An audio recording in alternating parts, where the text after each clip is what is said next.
जी student, fission reaction. सबसे पहले last time हमने फ्यूजन रिएक्शन के बारे में डिस्कस किया था और हमने कहा था कि दो हल्के न्यूक्लियस जब आपस में कंबाइन होते हैं और एक हैवी न्यूक्लियस बनता है तो उसको हम फ्यूजन रिएक्शन कहते हैं। फिशन रिएक्शन इसके बिल्कुल ऑपोजिट है।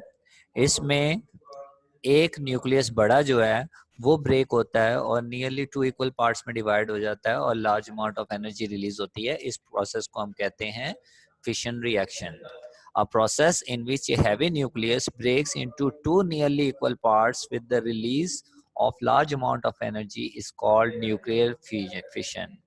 इसकी डेफिनेशन आपको पेज 189 पे मिल जाएगी।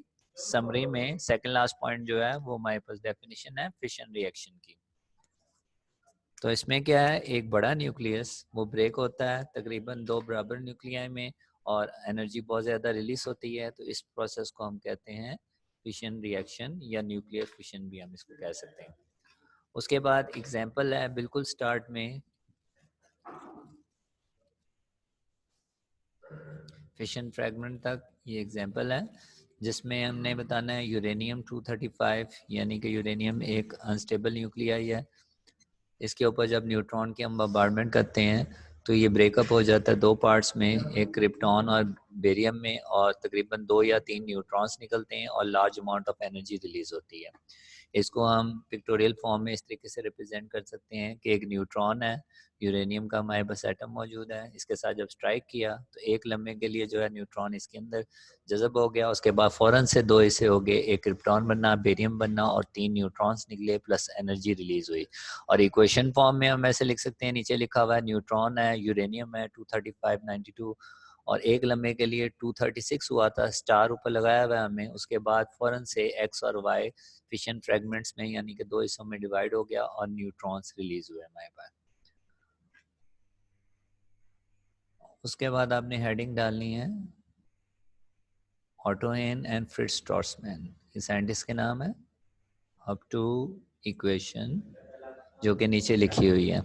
ये दोनों साइंटिस्ट जो थे इन्होंने 1939 में एक्सपेरिमेंट किया था। सबसे पहले इन्होंने न्यूट्रॉन जो है यूरेनियम में बम्बार्ड किया था। इनकी कोशिश थी कि एक हैवी न्यूक्लियस जो है वो हासिल हो जाएगा और न्यूट्रॉन जो है वो जज़ब हो जाएगा यूरेनियम के अंदर, लेकिन ऐसा नहीं हुआ।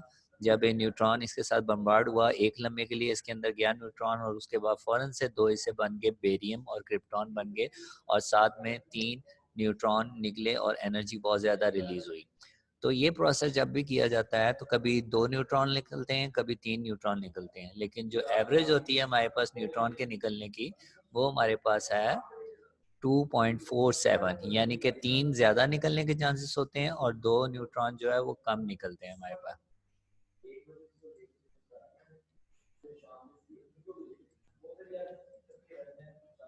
उसके बाद हमारे पास इक्वेशन के बिल्कुल नीचे इन न्यूक्लियर फिशन,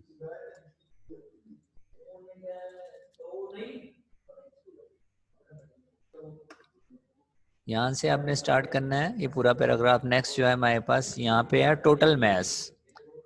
इक्वेशन के बिल्कुल नीचे न्यूक्लियर फिशन से लेके एंड तक ये हमारे पास हेडिंग है टोटल मास की।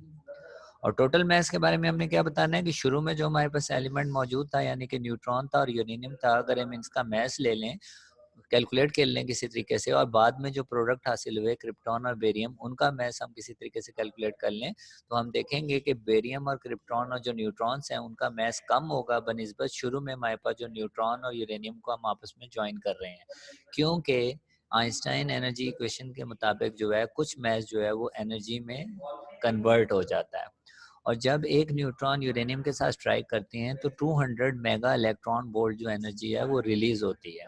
वो एक एग्जांपल भी देता है कि अगर हमारे पास 1 टन कोयला हो तो उसमें से जो एनर्जी रिलीज होती है वो 3.6 इंटू 10⁻10 जॉल होती है, लेकिन अगर 1 kg हमारे पास यूरेनियम हो उसमें से जो है उससे भी ज़्यादा एनर्जी रिलीज होती है जो कि 6.7 इंटू 10⁻11 जॉल के बराबर है। तो ये एग्जांपल जो है ये टोटल मास के साथ ही हमने लिखनी है। उसके बाद हमारे पास चेन रिएक्शन,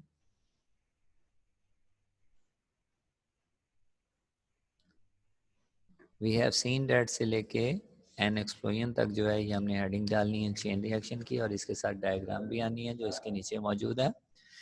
चेन रिएक्शन क्या है? एक न्यूट्रॉन जब यूरेनियम से, अगर हमारे पास एक एलिमेंट, अभी आप तो हमने सिर्फ यूरेनियम का एक एटम लिया है, पूरा एक एलिमेंट लें जिसमें बहुत ज़्यादा यूरेनियम के एटम्स मौजूद हों और उनमें से एक यूरेनियम के एटम के साथ न्यूट्रॉन की बम्बार्डमेंट करें, तो क्रिप्टॉन और बेरियम दो से में डिवाइड हो जाएगा यूरेनियम और साथ में 3 न्यूट्रॉन निकलेंगे।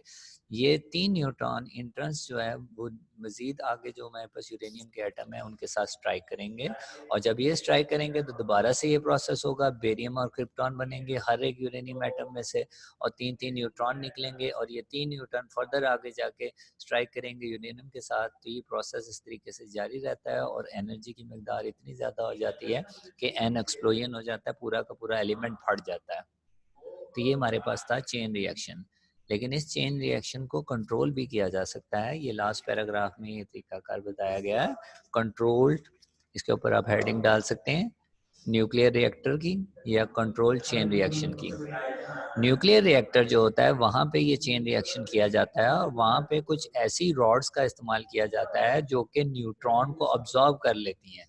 अगर चेन रिएक्शन का प्रोसेस हो रहा है और आगे फर्दर न्यूट्रॉन्स नहीं निकलते हैं, वो अब्जॉर्ब हो जाते हैं किसी रॉड्स की मदद से, तो ऐसी सूरत में जो है वो रिएक्शन कंट्रोल हो जाता है और फर्दर प्रोसेस नहीं होता है। यहाँ पे जो है वो चेन रिएक्शन कंप्लीट हो जाता है।